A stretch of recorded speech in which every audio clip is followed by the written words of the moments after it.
Tiga. Halo semuanya. Jadi di sini saya udah bareng rekan saya. Mungkin boleh kenalan dulu Kak, nama dan asalnya dari mana? Baik, perkenalkan nama saya Zulika Sari, mahasiswi Universitas Islam Radintan Lampung, dari Prodi Pendidikan Agama Islam.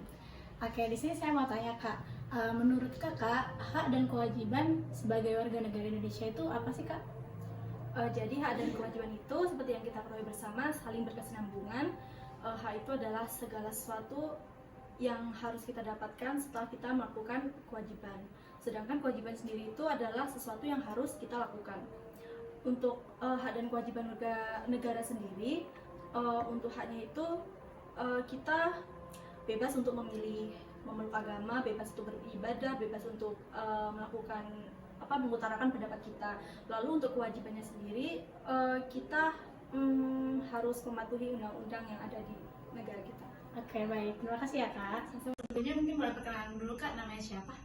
Oke, sebelumnya perkenalkan nama saya Farhan Ramadan, saya dari program studi Teknik Sipil. Di sini saya mau tanya Kak, menurut Kakak itu apa aja sih tantangan bagi warga negara Indonesia untuk menerapkan hak dan kewajiban itu sendiri?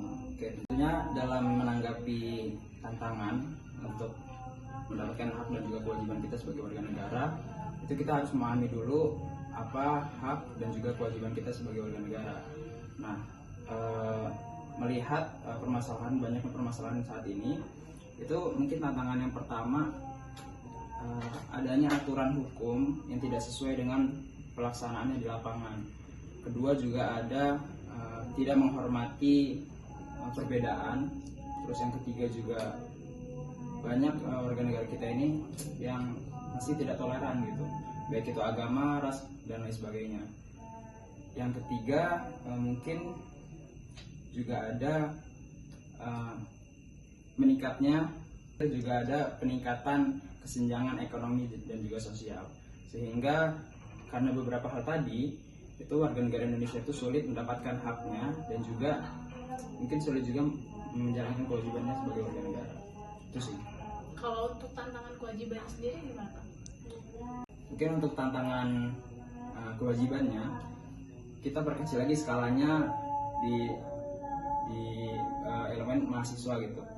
Di sini kan kita tahu bahwasannya ada kabar mengenai efisiensi pendidikan, yang mana menurut saya juga itu hal yang kurang tepat gitu.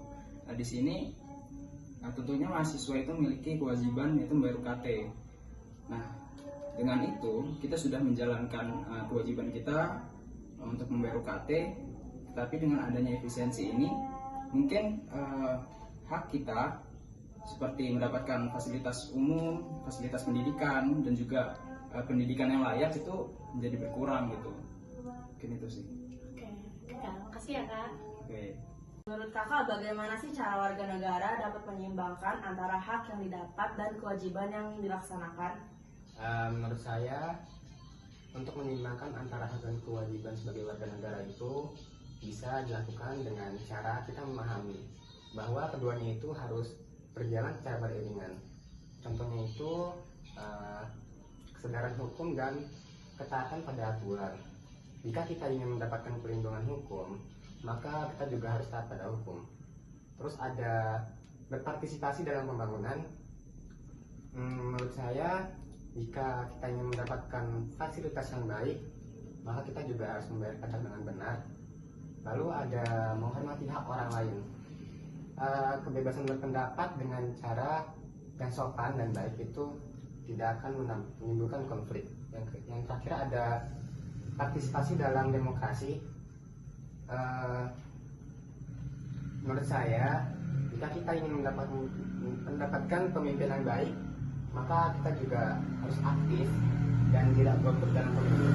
Intinya, untuk menyimpangkan antara hak dan kewajiban sebagai warga negara itu akan tercapai semuanya jika kita tidak hanya menuntut hak, tapi juga menjalankan kewajiban sebagai warga negara dengan penuh kesadaran.